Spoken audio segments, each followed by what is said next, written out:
حریص علیکم، تم پر حریص ہیں. یہ بھی ایک لمبا ٹاپک ہے. اس آیت کریمہ کی شان ہی نرالی ہے، بے مثال. 7 اوصاف کم و بیش حضور کے بیان کیے گئے. رسول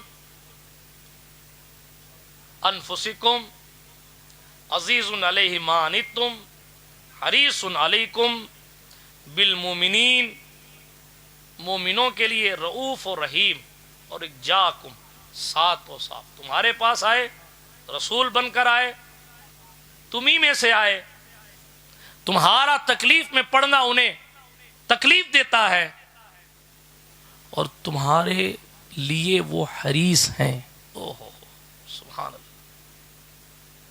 کوئی اولاد کے لیے حریص ہوتا ہے، کوئی دولت کا حریص ہوتا ہے، کوئی شہرت کا حریص ہوتا ہے، لالچی حریص کا ترجمہ ہوتا ہے. لیکن سرکار کی طرف جب نسبت ہوگی تو لالچی کا ترجمہ نہیں کیا جائے، بلکہ زیادہ تڑپ رکھنے والے اپنی امت کے لیے، مفہوم کا ترجمہ. باقی علماء نے حریص کا ترجمہ حریص ہی سے کر دیا. لیکن آپ کو سمجھانے کے لیے عرض کر رہا ہوں، کوئی چاہتا ہے میرے پاس دولت ہی دولت، کوئی چاہتا ہے میرے پاس اولاد ہو، کوئی چاہتا ہے میرے پاس شہرت ہو، کوئی چاہتا ہے میرا خاندان بڑا ہو، کوئی چاہتا ہے میرا نام بڑا ہو. مگر حضور کے بارے میں قرآن کہہ رہا ہے وہ چاہتے ہیں کہ بس تم اچھے ہو، تم پر حریص. اتنا چاہتے ہیں جتنا کوئی کسی کو نہیں چاہتا، اتنا چاہتے ہیں. فرشتہ آتا ہے اور آ کے کہتا حضور آپ کی امت کے لیے قانون ہے کہ 1 سال پہلے مرنے سے اگر کوئی توبہ کر لے تو اس کی توبہ کو قبول کر لیا جائے گا. اللہ کے رسول صلی اللہ علیہ وسلم فرماتے ہیں جاؤ میرے اللہ سے کہو 1 سال کا وقت تو بہت ہوتا ہے، ذرا میری امت کے لوگوں کو اور مہلت دی جائے. فرشتہ واپس آ کر کہتا اللہ پاک نے فرمایا اچھا 1 مہینہ پہلے، مرنے سے 1 مہینہ پہلے اگر کوئی توبہ کرے گا تبھی توبہ قبول ہوگی، اور مرنے سے 1 مہینہ ابھی 1 مہینے سے کم بچا ہے، 25 دن پہلے کسی نے توبہ کی، سمجھانے کے لیے کہہ رہا ہوں، 25 دن پہلے کسی نے توبہ کی تو اس کی توبہ قبول نہیں. رسول پاک نے کہا جاؤ میرے اللہ سے کہو میری امت پر اور رحم فرمائے صلی اللہ علیہ وسلم. نتیجہ کیا ہوا؟ آئے ہائے ہائے، آخر کار رزلٹ یہاں تک آیا کہ آپ کی امت کے لوگ مرنے سے کچھ لمحے پہلے بھی اگر سچے دل سے توبہ کر لیں گے، موت کا فرشتہ دیکھنے سے 1 لمحہ پہلے بھی توبہ کر لیں گے تو اللہ ان کی توبہ کو بھی قبول فرما لے.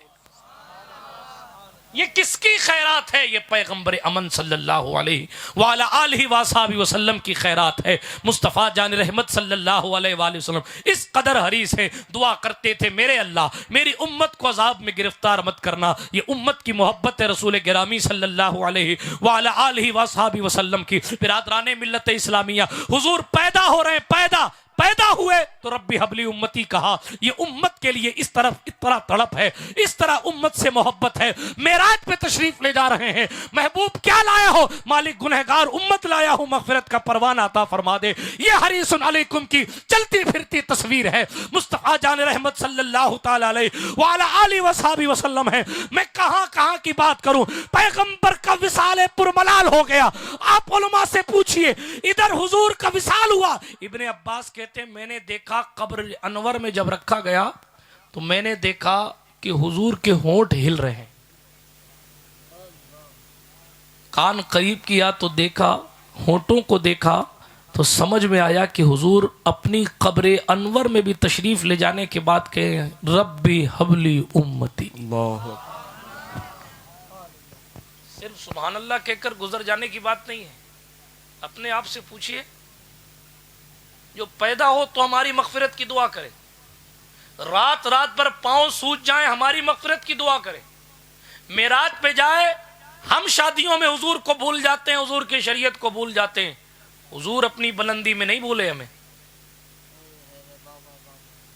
ہمارے پاس خوشی آتی ہے، دن بدلتے ہیں تو لوگوں کا مزاج بدل جاتا ہے. وہ پرانے دنوں میں صاحب عزت کی جاتی تھی، اب نئے دنوں میں تو صاحب وہ بہت نیچے رہ گیا، ہمارا مقام بہت اونچا. ایسے لوگ بہت جلدی پر کاٹ کے زمین پر آ دیے جاتے ہیں. بات سمجھ آئی آپ کو؟ ہاں، کڑوی باتیں کم سمجھ میں آتی ہیں لیکن آتی ہیں. اپنی زندگی میں اس بات پر غور کریں کہ حضور ہمارے لیے کتنے قیمتی ہیں. اپنی امت کے لیے قدم قدم پر وہ مغفرت کی دعا کرتے اور قیامت میں بھی سبحان اللہ. زمین کے اوپر اپنے کو عذاب نہیں ہوتا، گناہگار سے گناہگار بندہ قبر میں بلایا جاتا ہے اور پھر وہاں سوال کیا جاتا ہے، اور پھر پاس ہوا کہ فیل ہوا وہ قبر کے اندر ہی چھپا رہتا ہے. پہلے کی امت تھی، آپ علماء سے پوچھئے کہ جیسے ہی گڑبڑ کرتے تھے آسمان سے عذاب آ جاتا، لیکن یہ عیب کو چھپا کر قبر کے اندر لے جا کر بات کرنے کا جو سسٹم سیٹ کیا گیا ہے یہ حضور کو دیکھتے ہوئے کیا گیا. آپ کی امت کو رسوا کرنا یہ ہمیں منظور نہیں ہے. توجہ ہے، قیامت کے دن جب کھڑے ہوں گے سبحان اللہ، وہاں بھی سرکار کی تڑپ اور چاہت. کیا کیا میں آپ کو عرض کروں اور کیا چھوڑ دوں، یہ موضوع بڑا طویل ہے، بہت واسٹ ہے. عرض یہ کر رہا تھا قیامت کے دن علماء سے پوچھیے، آپ کو بتائیں گے ساری امتیں میدان قیامت میں جمع ہوں گی نا، آدم کی امت سے لے کر مصطفیٰ کی امت تک صلی اللہ علیہ وسلم. لیکن حساب کتاب کرنے کے لیے سب سے پہلے جسے بلایا جائے گا اور میدان محشر کی تمازت سے سب سے پہلے جسے فری کروایا جائے گا وہ ہم اور آپ ہوں گے. عیسیٰ کی امت ہم سے پہلے آئی مگر کھڑی رہے گی ویٹنگ، ابھی حساب نہیں ہے. موسیٰ کلیم اللہ کی امت ہم سے پہلے آئی مگر ویٹ. نوح نجی اللہ کی امت ہم سے ہزاروں سال پہلے آئی لیکن ان کو بھی ویٹ کرایا جائے گا اور سب کو پیچھے کھڑا کر کے کہا جائے گا محمدیوں کو آگے لایا جائے صلی اللہ علیہ وسلم.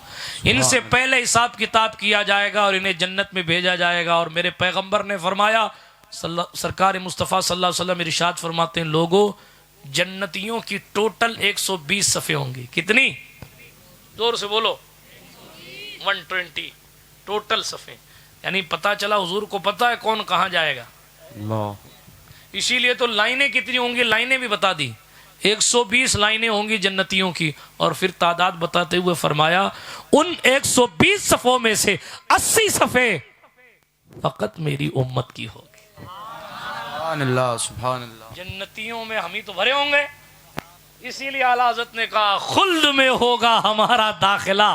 اس شان سے یا رسول اللہ کا نعرہ لگاتے جائیں. اچھا اس میں ہمارا کوئی کمال نہیں ہوگا، ہم اپنی طاقت سے نہیں جائیں گے، بلکہ اصل مسئلہ یہ ہوگا کہ پیش حق مزدہ شفاعت کا سناتے جائیں گے. آپ روتے جائیں، ہم کو ہنساتے جائیں، اور جب آپ روئیں گے ان کو دیکھ کر مسکراتے ہوئے کہیں گے لو وہ آئے مسکراتے ہم اسیروں کی طرف، خرمنے اسیاں پہ اب بجلی گراتے جائیں گے. تو برادران ملت اسلامیہ بات کو ختم کرنے لگا تیزی کے ساتھ یہ عرض کرتے ہوئے، ان کو گراں گزرتا ہے ہمارا اور آپ کا مشکل میں پڑنا. ہم اور آپ مشکل میں پڑتے ہیں، ان کے دل کو تکلیف ہوتی ہے، اور ایسا 1000 بار ہوا ہے، بلکہ 1000 کم ہے، ہزاروں بار ہوا. ادھر امتی تڑپا ہے، ادھر کرم ہی کرم ہو گیا ہے. لیکن شرط ہے کہ بندہ دل سے آہ کرے.